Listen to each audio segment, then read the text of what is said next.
Women to Watch is an intimate look into the lives of prominent and influential women leaders from around the world and the challenges they faced on their journey.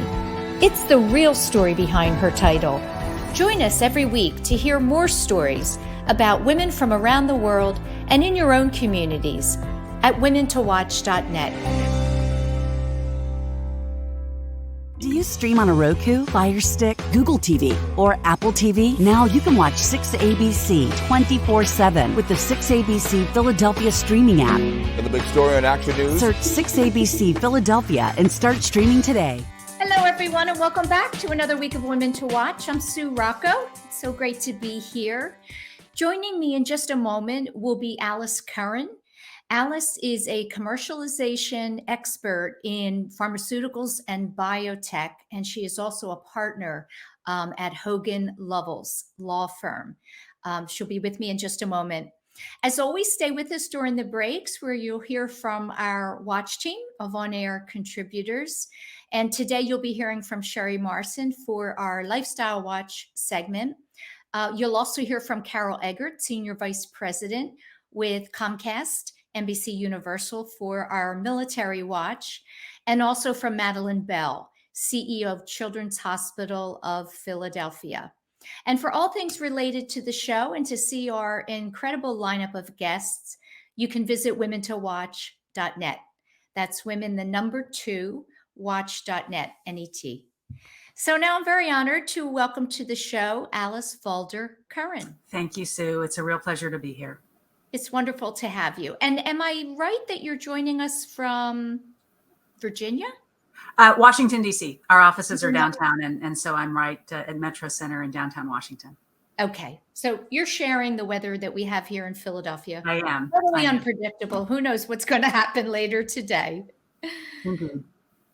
Listen, I wanted to talk about your beginning right off the top. And I know that you shared with me you were actually born in Virginia, but moved to Arizona. Tell me how old you were when you made that move.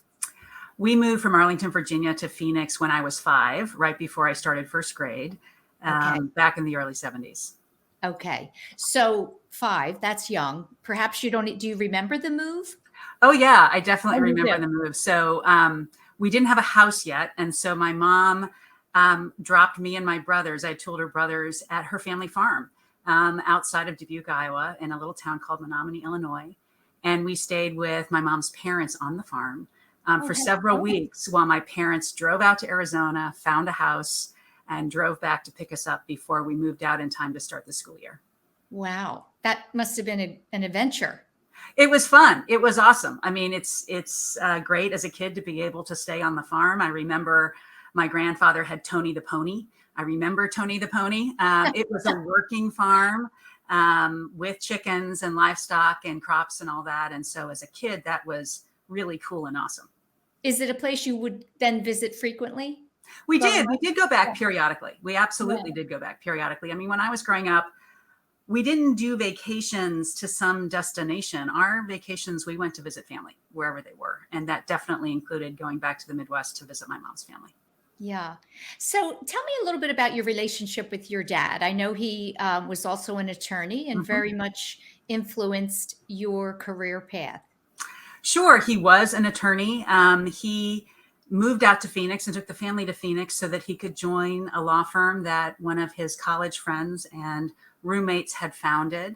And he was a plaintiff's contingency fee lawyer, which as a lawyer myself, I have immense respect for because you have to win your cases to get paid.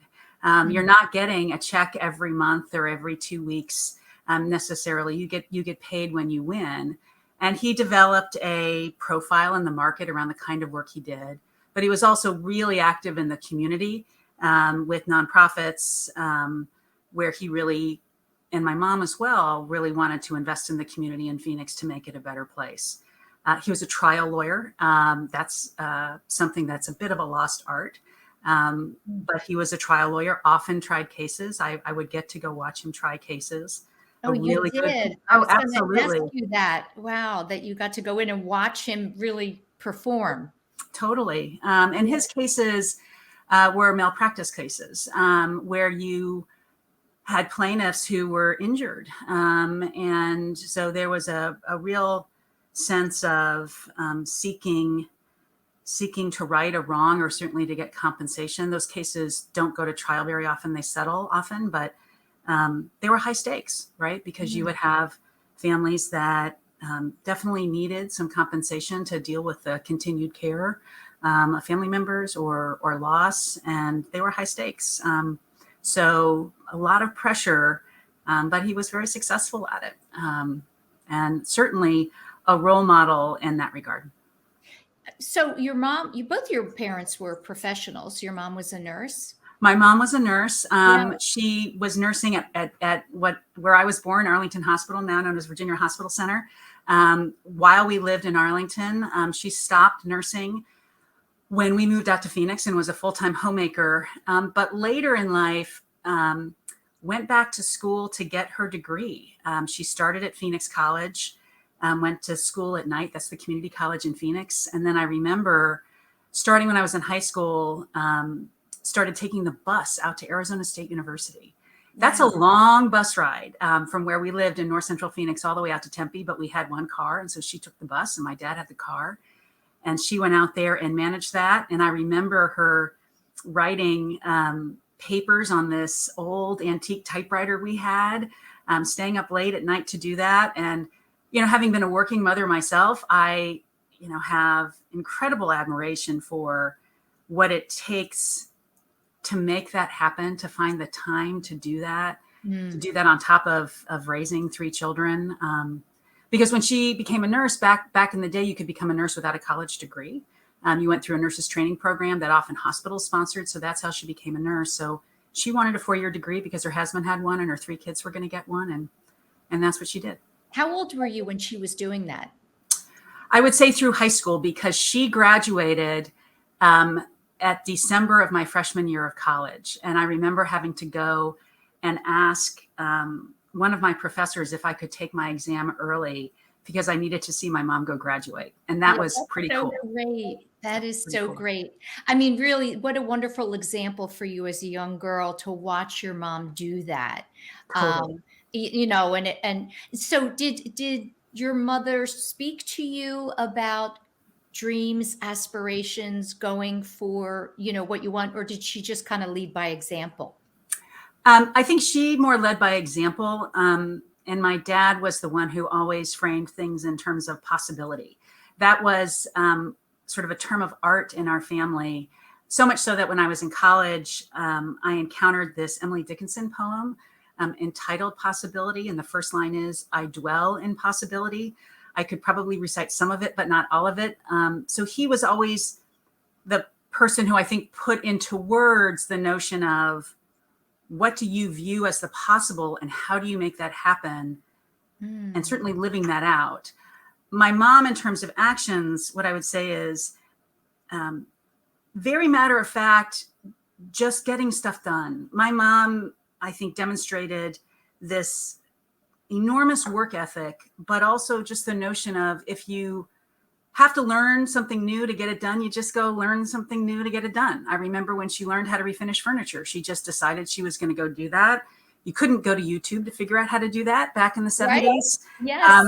I remember her in the backyard with sandpaper, sanding, off the paint of pieces of furniture and learning how to refinish them. And then, but my favorite example is my mom decided to run marathons. So yes, I love this story. That was one of my questions. I love this story. So go ahead. So think about the 70s, for those of you who were around then, and the running craze and how everyone was running and jogging. And it was like the new thing to do for exercise and fitness. And my dad was the first one who did that. And he started running and was running 10Ks and the like. And my mom decided that she wanted to start running, but she had never run before. My dad's father actually had been a track star in college. So it was sort of like his thing. And my mom wanted to do it, but she wasn't a runner and she was embarrassed to run on the street. So she started running by running in the alleys behind our house because she was embarrassed to run on the roads of Phoenix. And And so early in the morning, is that right? early, well, in Arizona, certainly in the summer and the height of the heat, you need to do it very early Yes, or very right. late in the day, right? Because Yes, that's the only yes. time that it's possible. Yeah. So it was at all hours, but as important that she started in the alleys. And she would, until she felt comfortable and confident enough to take it to the streets. And she ended up running marathons, and she Wow. ran sub 3.5 hour marathons, which is quite a time. And she did it multiple times. She ran the Boston Marathon and said it was one of the easier ones she ran, simply because, as you note, Sue, if you train in extreme heat, which is what you train in Arizona, if you're training year round, running in cooler weather in sort of damp spring Boston can seem extraordinarily pleasant compared to training in the heat of Phoenix. And so she had that breathing down. She was not going to have any issues with that. that's right. Yeah. But just this notion of starting in the alleys of Phoenix and achieving that, the humility, but also just the, I'll just figure it out. I'll work at it, and I'll figure it out and make it happen. Yeah. Well, that's, she's a doer. She was a doer. And I think that's, those people are just incredibly inspirational. So when I think about you growing up and having, the parents that you did, and you shared a lovely picture with me of you as a little girl, talking about how you had read 100 books. I'm a bookworm, and I have read 100 books. So that's really important to go to law school, to have, that comprehension skill and the ability to read like that. Did you decide young that you were going to follow in your dad's footsteps, or did that come later? Yeah, that's a great question. I don't know. I think certainly by high school, I pretty much figured out I was going to be doing that. I did a lot of speech and debate in high school. I think I benefited from the gene pool in terms of communication skills. That's a strength of mine. And so it always just seemed obvious that that's something that I would do, but I'm not sure I really thought about it in that sort of concrete way until probably high school. Okay. Something else, I love, one of the things I love about this show is, having the conversations about the things that were challenging for us. So in spite of the level of leadership that we've reached, it wasn't always smooth sailing. And you brought up with me, imposter syndrome. And what I think is interesting, have you seen the TED Talk by Amy Cuddy? Yes. About fake it till you make it? So I'd love your thoughts on what, imposter syndrome is one thing, and it's presenting ourselves a certain way, but inside perhaps not feeling that confident yet. And Amy Cuddy's premise is, if you go out there and do that, eventually you'll be confident in that action. What do you think the difference is? And describe for me a little bit about when you were going through that, and when and how you were able to overcome it. So for me, the example I gave you was when I went to the National Speech and Debate Tournament after my senior year of high school, and I had to qualify for that by winning various tournaments in Arizona. So you would think that I would believe that I belonged there because I had actually won tournaments outright and competed in multiple rounds. And it just sort of tells you, I think, where women often are, that despite these clear objective indicia of success and strength and whatever, you still wonder why you're there. And I remember it was in Eau Claire, Wisconsin. And I just remember coming up with all these reasons. Well, I'm Alice from Arizona. Like, why should I win? And literally having to psych myself up between matches of course you deserve to be here. Of course you're good at what you do. Someone has to win. Why can't it be you?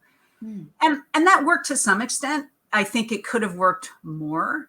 And what I bring to my thinking around this now, because I think everyone would be lying if they said they don't have their moments of doubt, no matter how far they've come in their career, is just to think back objectively, clinically, as someone who is a distant observer about the circumstances, and say, why are you questioning this? Let's just prepare the objective observation of what skills you bring to bear, why you're entitled to be here, and where are you overly focusing on what you aren't doing or what skills you don't have, and recognizing that there's no perfect person with all of the skill sets, and just recognizing, frankly, how you would frame it if it was someone else other than you. It's really helpful for me sometimes to think about, how would I counsel someone who is in my position if I looked at their qualifications or what they were bringing to bear?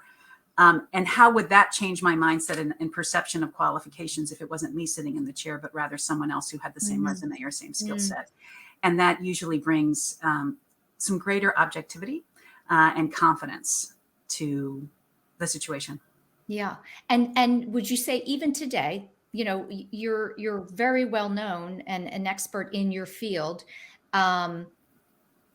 If that old, trickling of doubt creeps in, I love this question. Is there a mantra? Is there something you say to yourself to bring you back to the present and, awareness of course, you're completely capable in this moment?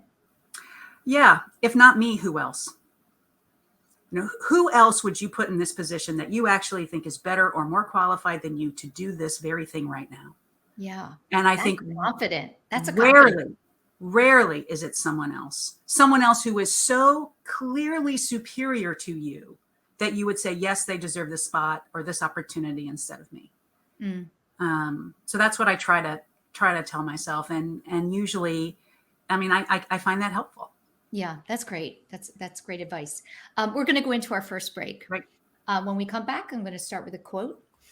Stay with us for our watch team, and we will be back with Alice Valder Curran.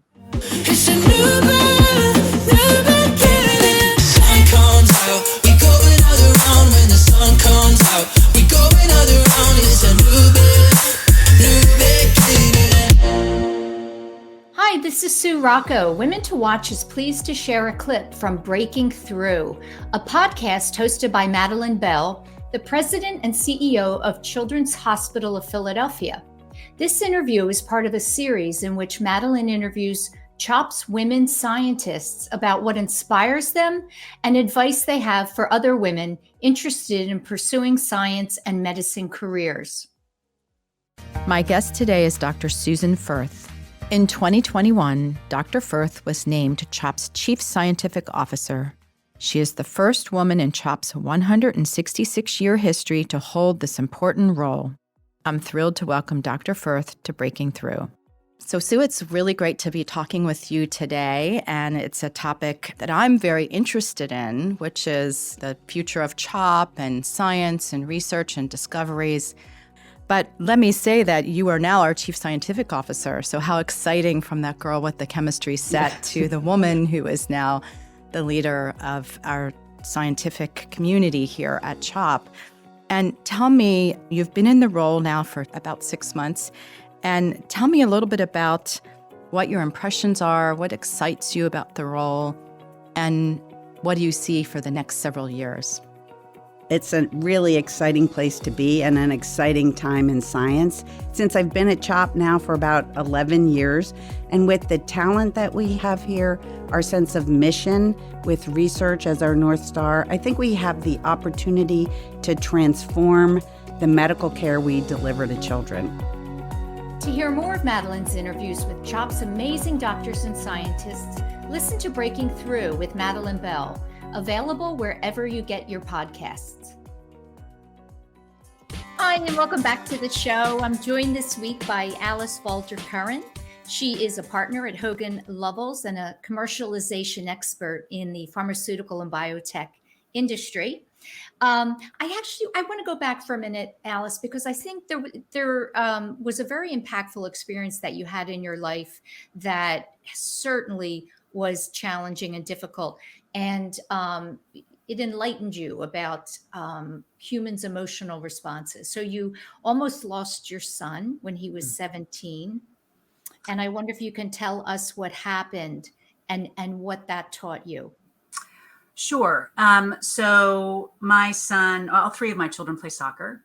And one of my sons was playing a game out of state. And my husband had taken him to the game, and my parents were in town, so they were with him. And he took either a knee or an elbow to the left temple. I haven't watched the video. I won't watch the video. And came out of the game shortly thereafter, and my husband knew something was up. So we decided that he would bring him back home. And he texted me that Desmond had been hit in the head, and he wanted to meet me at the hospital. And so they drove back a couple of hours.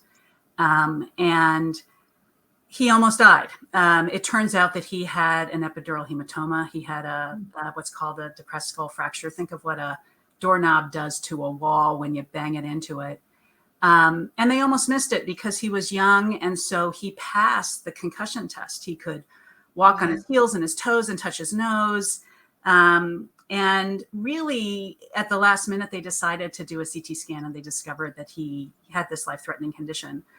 And the reason they almost didn't catch it is precisely because most people are dead by then. Or they're certainly not conscious, and they're certainly not passing their concussion tests. And so they did surgery, and they saved him. And he's doing, he's fine. Went back to college, the youth, went back to college, graduated, went to college, graduated, has a really wonderful job now. But after that event, I was having crying jags periodically. I would just be sobbing.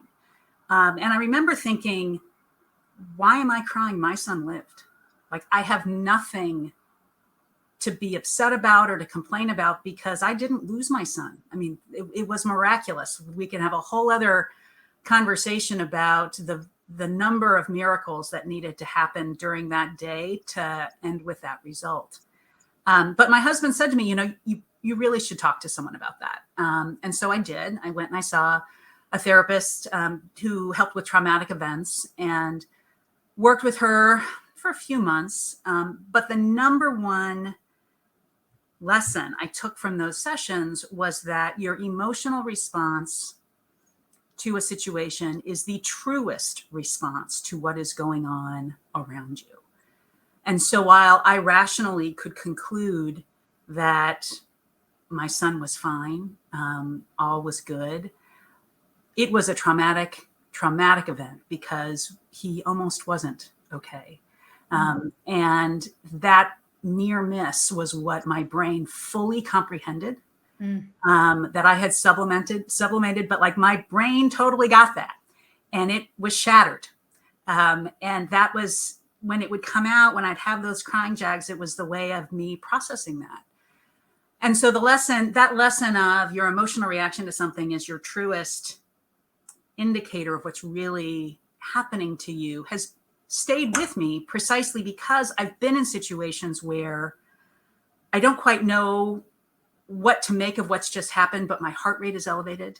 I'm unsettled.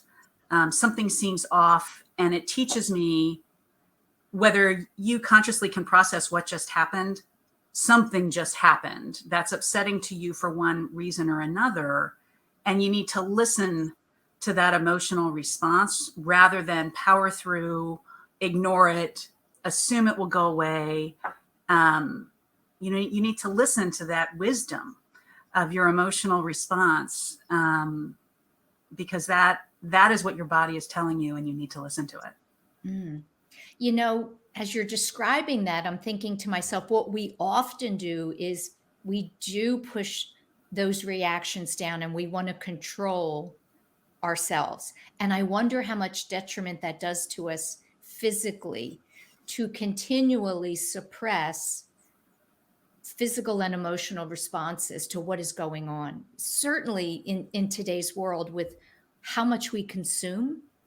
I just wonder, I think about that, because we can't just let ourselves fall apart every minute of every day. But what we're seeing and reading about and knowing, we certainly could. Well, I think you deal with it one way or another, whether you realize you do or not, right? So if you're suppressing it or ignoring it, it's there. Your body's not ignoring it. And so whether it expresses itself in physical illness or in other sort of outsized emotional reactions, which is, what was happening to me. I wasn't processing it until my body forced me to by having me sort of break down into sobs periodically. Yeah.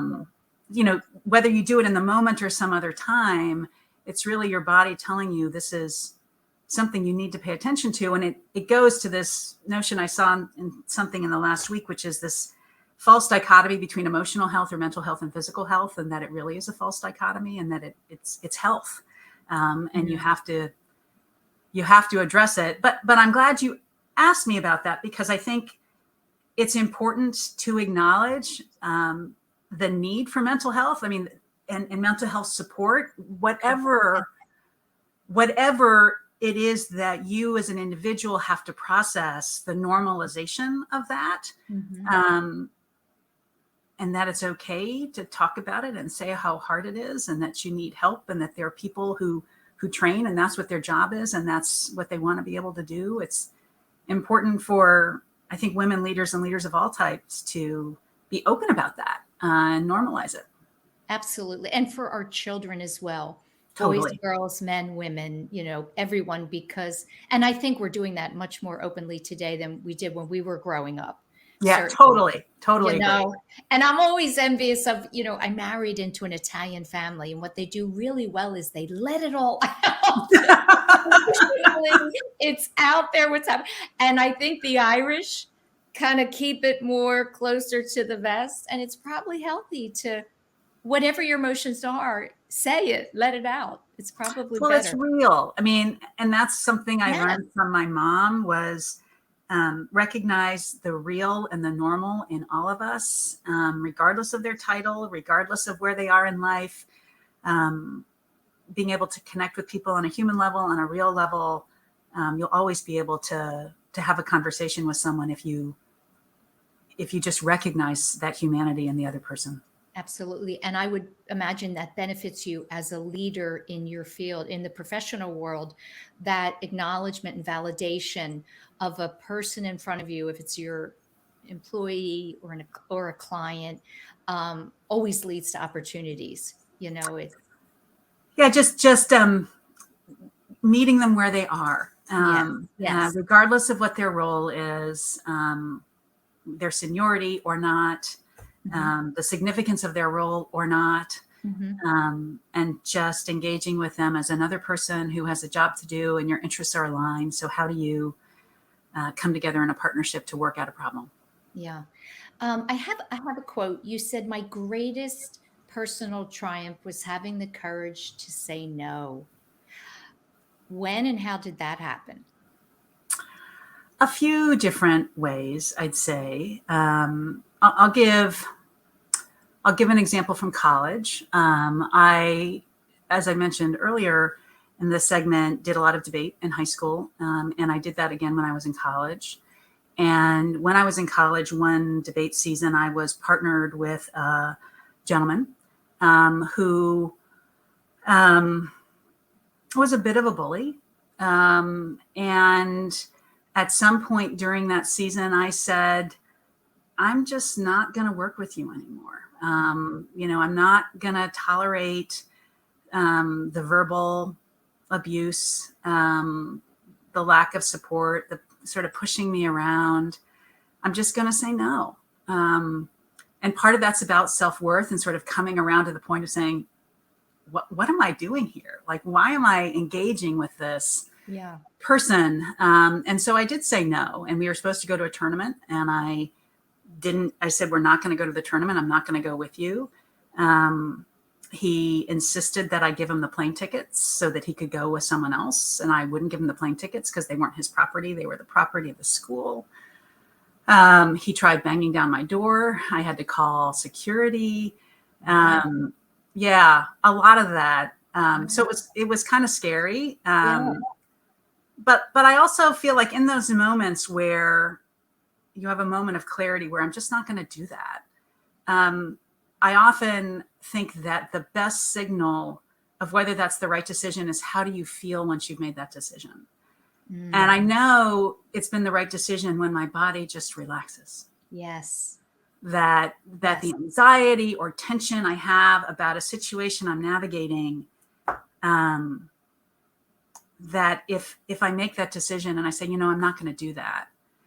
And then it's like the wisdom of the body, and the body tells you, that is the right call. I'm impressed that you learned that in college, because I think it takes a lot of women a very long time. Certainly, the older we get, the less we are concerned about. I would say just, if there's something that we're uneasy about, we're able to walk away and say no. We get wiser. But you learned that in college. Well, I don't know that I really learned it in college, but I started experimenting with it Well, in you must college. have. You remember that experience, so it was impactful. It was definitely impactful. It was hard because I think, you go along, you're sort of carried along with a process, or there's an expectation about how things are going to go, and really focusing on what's right for you, in your life, in your career, in your circumstances. Only you can decide that. And it might not be what everyone else does. And having the courage and the confidence to say, I know what's best for me. I know what's best for my career path. I will figure out a way to make it work for me. That can feel lonely. But, bet on yourself. As a leader, you work with a bunch of team members, you see them progress, and there'll be people on your team. And I've said this to team members, I will bet on you every day of the week because I've seen you perform. I know that you're going to be successful. Like I would put money on that bet because I can see you perform. And I've said to myself in the past, why am I not betting on myself? Like if I look at my track record, what I can bring, what I can do, I should bet on myself more, and be comfortable and confident in that decision. Yeah. So let's talk a little bit about your career and your work as a commercialization expert in the pharmaceutical and biotech industry. Explain what that is for the viewers that, might not be familiar. Sure. And so in the industry, it's often known as market access. And it's basically about once you have a product approved, how do you actually take it to market? How do you distribute it? How do you price it? How do you contract it? When you say product, is that always a drug? A drug or biological? Yeah. Okay. That's exactly what I mean. So it's about all of the ways that a manufacturer wants to make sure that patients can access this product. I mean, there's all this enormous time and effort that it takes to finally get a product over the finish line and approved for a particular use. And then you actually want to make sure that people can access it. And there are a lot of operational issues that go into that, just the nuts and bolts of getting agreements in place, having programs out there to support patients with their out-of-pocket expense, or if they're lower income and they don't have insurance, or just making sure that they understand how a particular drug fits into the overall regimen for their treatment. So they're sort of patient-facing, they're sort of the mechanical, how do you get agreements in place? And then there's a lot around how do you price it? And there's a lot of regulatory requirements that go into how you price your product, and pricing data that the government you have to give the government on a periodic basis. And that's really where I started my career, was in these drug pricing laws. But to be able to work with companies around these pricing requirements, I had to learn about how they commercialize products, because all the different ways that you commercialize products have to be accounted for in these prices that you report to the government. And so through this angle of understanding these pricing laws, I've really learned the beginning and end of the cycle of how you bring a product to market. And that's just been really interesting to me, because I, like my clients, we're all about making sure that we change patients' lives, and we help them with these therapies that you bring to market to cure or create palliative care or other treatments. And it does no one any good if it can't get to market. And so that's what I help companies with. Yeah, I feel as though when we watch television, we're seeing advertisements for drugs more than ever. And I think one of the things, as just consumers, we have a lot of questions, I would say, around drugs, and specifically since COVID. What should I be taking? What should I not? What am I doing? First of all, have you been incredibly busy, much more busy since COVID in the work that you do? And how has it changed your work? Yeah, that's a great question. I don't know that COVID has impacted my practice so much as changed it for some, because, there's a lot of therapies that have come to the market in the United States uniquely and first to address either COVID treatment or with the vaccines. And I think it's important that people recognize that there's a reason why the United States, I think, had access to vaccinations and treatments before the rest of the market. And it's because we have the leading manufacturing base and innovation base, I think, worldwide in the pharmaceutical and biotech industry. And that's why we in this country had access before others did. And so there were some interesting challenges around how do you get products to market so quickly? How do you get access so quickly? In this case, it didn't go through commercial channels. It went through the government, right? The government ended up just buying in and giving it out to folks. So it were some different models, as I think what we saw during COVID, because of the need for speed and getting these life-saving therapies and interventions with vaccines into people's hands so quickly. Yeah, it's such a dance, because of course you don't ever want to do anything in medicine too quickly. Of course not. But if you delay, and people get sick. In this area, are you very excited and fulfilled in the work, or do you see down the road ever going into a different arena with your legal expertise? No, I think I'm a pharma biotech lawyer for life, I would say. Okay. What is so exciting is to see these cell and gene therapies that are coming on the market today that literally are cures and biblical in nature. I mean, when you read about these products that literally cure uncurable diseases, where patients before these therapies were either going to move to palliative care or had a defined life expectancy because there was treatment but no cure. And to see the products that have already come to market, but the pipeline of products that are expected to come to market is really incredible. And all the credit to that goes to the science and the investment in the science. And so to be able to play the tiniest sliver of a role at the very end, to work with these innovators to make sure that these products make it to the patients who need them most is really fulfilling. And I mean the tiniest sliver of a role, but even that is incredibly rewarding. Well, I would say you play a big role, because again, you're assisting in allowing these therapies to come to market. And there is a lot. I'm always reading, particularly about Alzheimer's and cancer, and what's out there and what's coming, and it's incredible. It's incredible. It is incredible. But again, first and foremost, the science and the investment in the science. And, based in Philadelphia, there's a lot of that in your area in particular. People wouldn't have dreamed of this even a decade ago. Right. It's that epic of a change. Yeah. But listen, I so much appreciate your taking time out of your day to come share your story and a little bit about the work you're doing. Great conversation. I wish you continued success. Thank you, Sue. It's been my pleasure. Stay with us for our watch team, and I'll be right back. There's a moment every hour, every day, every week. These moments shape our world. They add color, perspective, and sometimes pain. Moments are meant to be shared by friends, family, people you trust. At Action News, we cherish every moment, and it's our profound responsibility to bring you closer to your world. Never miss a moment. Trust the people at Action News. Now the Women to Watch, Military Watch.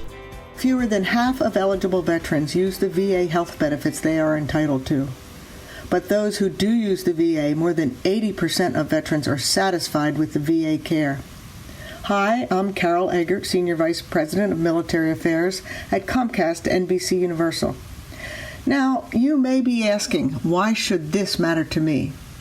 I share this with you because most of our listeners have some connection to the veterans in their community and may have the opportunity to share information about this new VA benefit.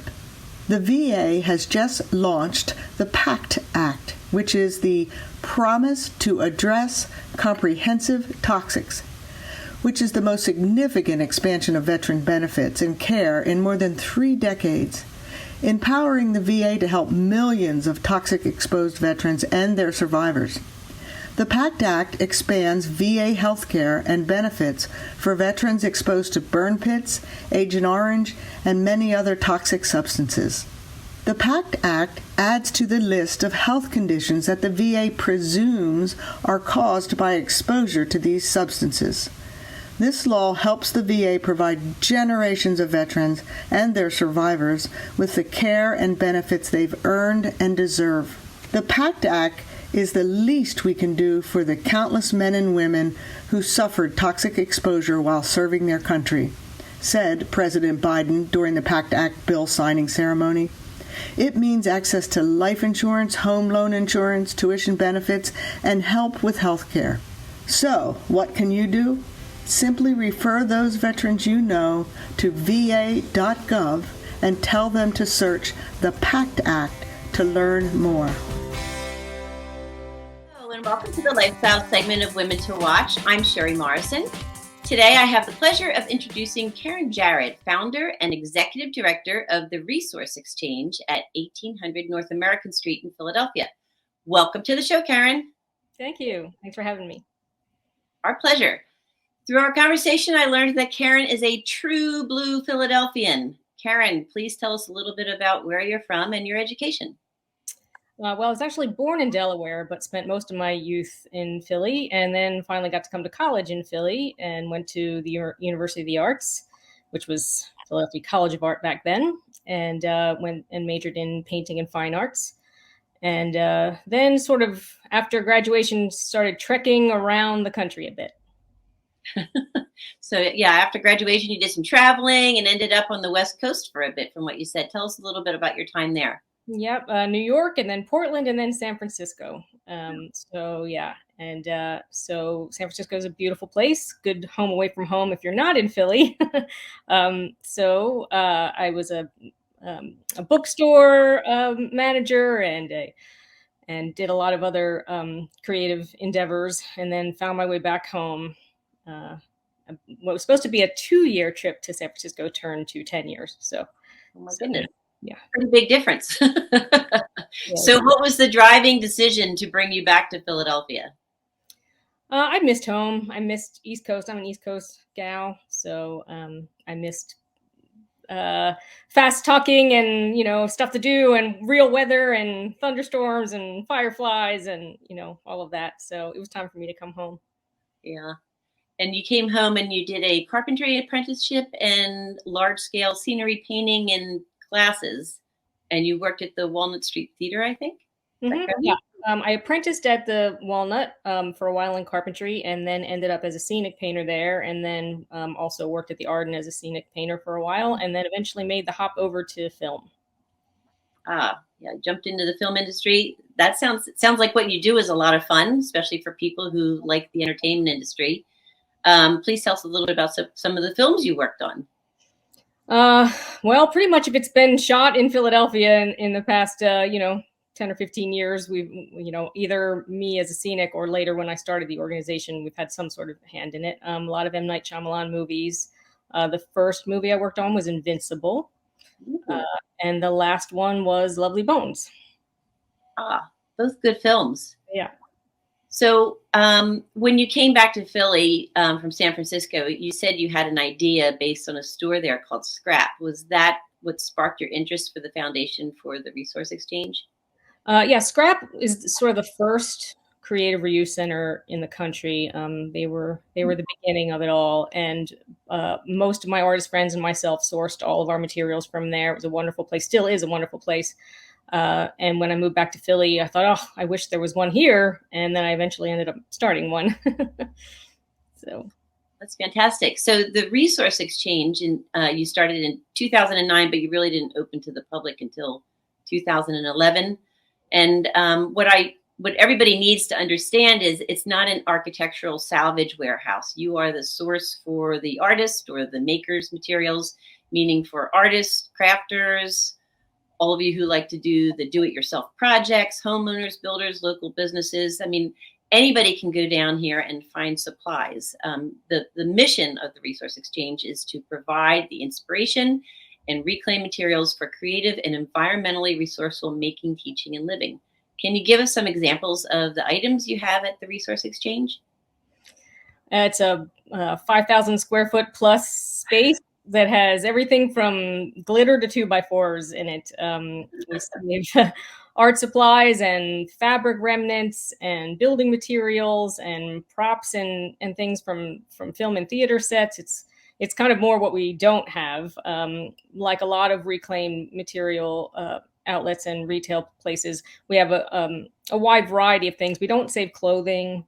But that's kind of the main category that we don't take. So, and our focus is really on maker materials, things that you can use to make and create or fix or repair or decorate, those kinds of things. Yeah, that's very cool. I could have used you a few weeks ago getting ready for Christmas. I'm the queen of Michael's sometimes, which I don't like going to, but I do. Yeah. I did see on your website you have an extensive list of examples of things you will accept and not accept. Most importantly, donors should not bring in boxes of random items for the exchange to sort through. Items need to be in good working order, not broken or damaged, like art supplies. The paints can't be dried or brushes damaged.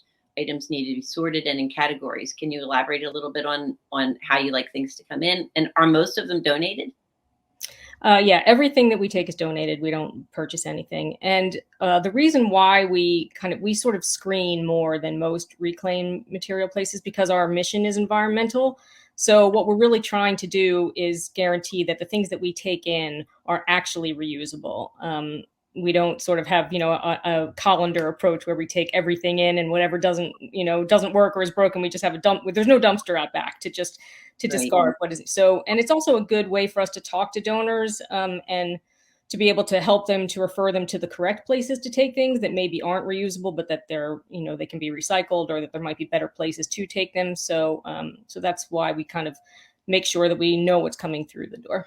Yeah, that's great. And you also have a gallery consisting of some of the pieces of art or items artists create from the exchange materials or have been repurposed or recycled. Are the gallery hours the same as the shop hours? And is it pretty popular? I mean, do a lot of people come in and just to see the gallery? Yeah, the gallery is open the same as the shop, and that was intentional. We just designed it so that it was concurrent with regular shop hours because we really wanted to have the art that was focused for people from all walks of life to see it. So it's not just a gallery setting where people are purposefully going to look for art, but they will stumble upon it. They'll come in and, be looking for 2x4s or looking for a lamp or just coming to browse materials. And then they'll come across it and maybe be inspired in a way that they hadn't originally intended. So, and it's free and open to the public every day that we're open. Mm-hmm. And do you ever have special gallery events or classes, or do you lease out the space for events of any type? We do. We have receptions and a lot of creative reuse workshops. During the pandemic, a lot of that, of course, like most organizations, slowed some, but now we're getting back up and running to be able to have maker workshops again. Yeah. And I asked about your celebrity encounter. What are some of the more notable items from movies or shows you've had for sale at the exchange? Well, we have the train car from White Christmas from the Walnut Street Theater that we've moved to every location we've had. maybe much to the dismay of the volunteers who helped us move it. It's a big steel and wood train car. We have a subway from a movie set. We have all kinds of stuff. Although, I sometimes find it more memorable what people do with what they find there than what we have, because there's just so many great props from so many films over the last decade or so. Oh, I can imagine. So this was such a natural transition for you, working behind the scenes, creating sets, and then breaking them down and seeing the massive amount of waste. And it's just not movie and show sets. It's sporting events, social and nonprofit events. It can be signage with directions, parking, rules for visitors. But companies and people don't have the space to store or don't want to put in the effort to find another use of many of the items. It is really, really wasteful. I mean, some of those things are made of plastic that wouldn't go anywhere for a billion years. So it's sad to think that it would go in a landfill. We don't want to have anything going in landfills. No, bad landfills, bad landfills. I repurpose things all the time. I love finding items and creating something I know I will love or somebody I know will love. Like I like to do flower arrangements. I saw a very cool leather top hat box on your site in the items for sale, and that would be perfect to put a flower arrangement in. I mean, that's the kind of stuff I love to do. You're Philadelphia's Creative Reuse Center. So do you have certain items that are more popular than others? I think what people most know us for is the art and craft and textile, the sort of more what you would think of when you think of art and craft materials. And then, as you mentioned, a lot of the film and theater set pieces. But it's a pretty big range, and it's part of the discovery for us to see just, what people can find and repurpose in a way that we hadn't thought of. So we have all kinds of people that come, artists and teachers and contractors come, and just maybe a homeowner looking for a lamp from a set, so it's pretty broad. Yeah. I took some cabinets that I found and turned them into a kitchen island. I put them in a T shape and put on a granite top, and I had a really nice 4-foot square island that I can seat 8 people. It's awesome because my kitchen's not very big. I've interviewed a number of people in the last few months, like the Bucks County Playhouse. They would probably be a really good source for you to give things and also take some things that they could use for some of their sets and scenery.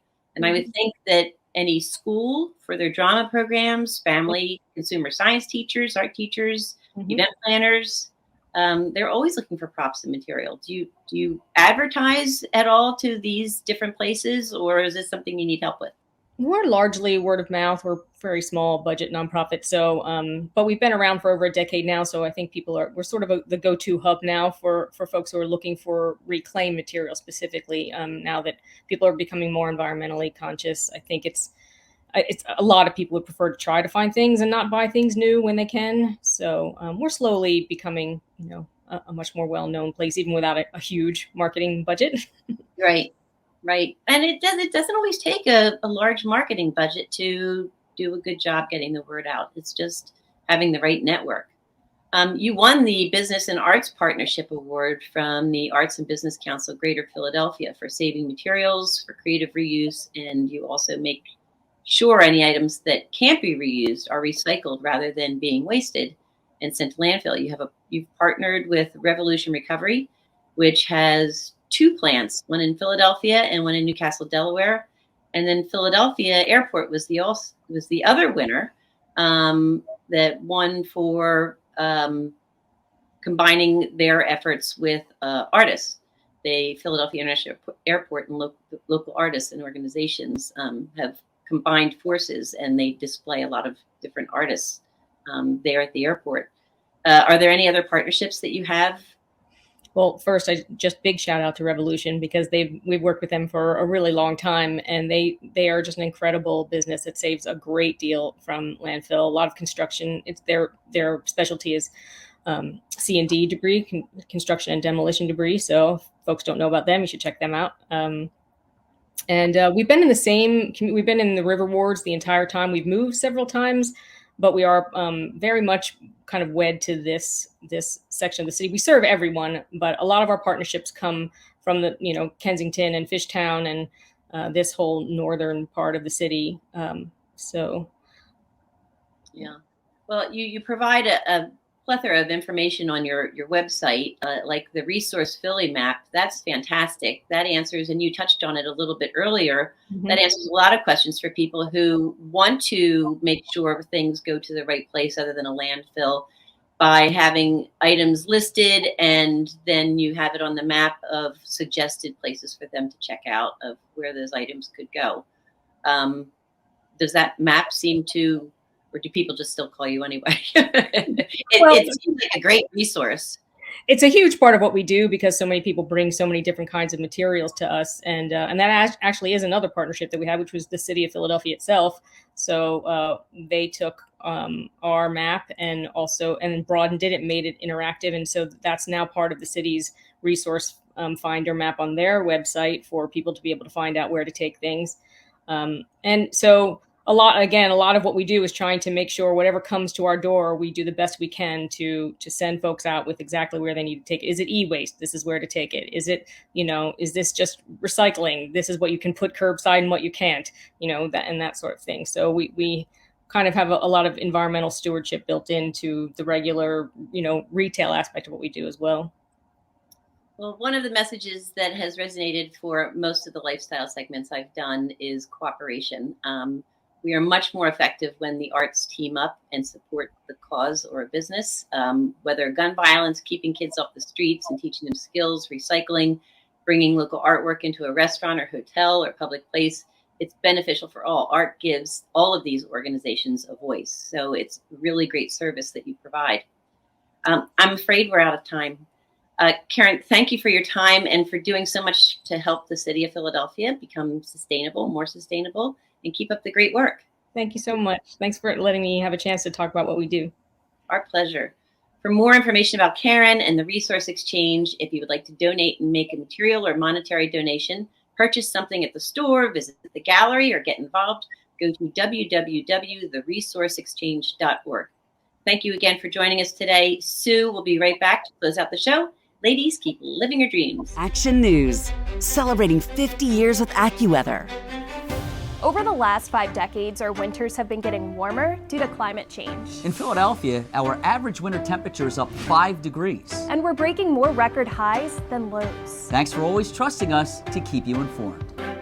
50 Years of AccuWeather is sponsored by Independence Blue Cross. Choose coverage you can count on with the region's strongest network. From Philadelphia to the Lehigh Valley and everywhere in between. For 150 years, Penn Community Bank has been a part of your neighborhood. Helping businesses start, supporting families as they grow, and staying connected to the people and places that make this region special. It's who we are and where we're from. Penn Community Bank. Here we are, and here we grow. Go to get your game on. Go for the beers. Go for the cheers. Go for the hit and the hits. Go for the stakes and the stakes. Go to get your parlay on. Go to get your party on. Go for the scene. Go for the screens. Go for the gallery. Go for the win. Go to Ocean. Visit theoceanac.com to plan your visit. There's a moment every hour, every day, every week. These moments shape our world. They add color, perspective, and sometimes pain. Moments are meant to be shared by friends, family, people you trust. At Action News, we cherish every moment, and it's our profound responsibility to bring you closer to your world. Never miss a moment. Trust the people at Action News. Do you stream on a Roku, a Fire Stick, Google TV, or Apple TV? Now you can watch 6ABC 24/7 with the 6ABC Philadelphia streaming app.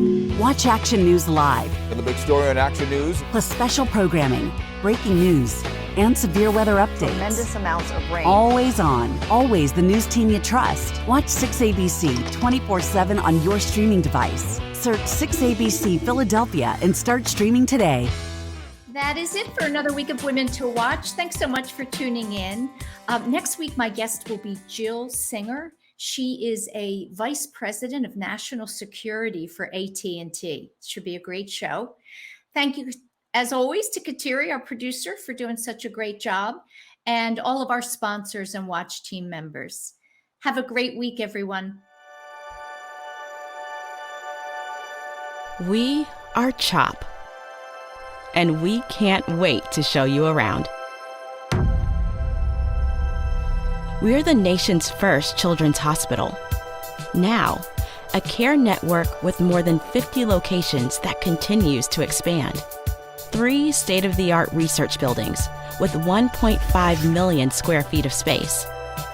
We have grown from 12 beds 165 years ago to nearly 600 beds and one of the best children's hospitals in the world.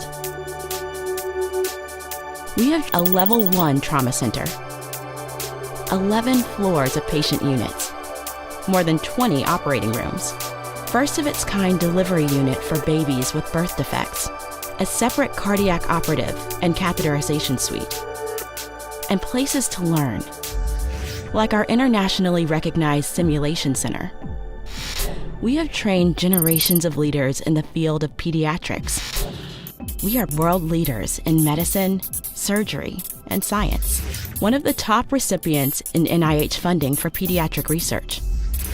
In this building, pioneers in CAR T therapy, mitochondrial disease, brain tumors, hyperinsulinism, and other rare diseases.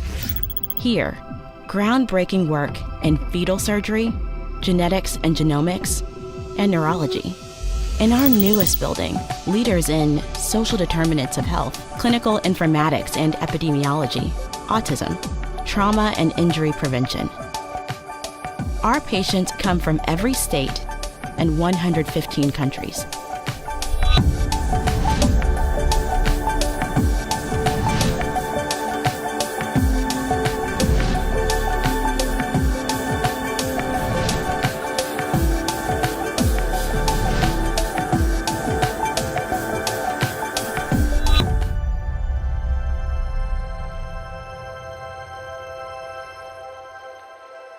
Meeting these challenges requires the best and the brightest. We are passionate about pediatrics. We are motivated to make a difference in the world and in our community. We are a team. We are CHOP.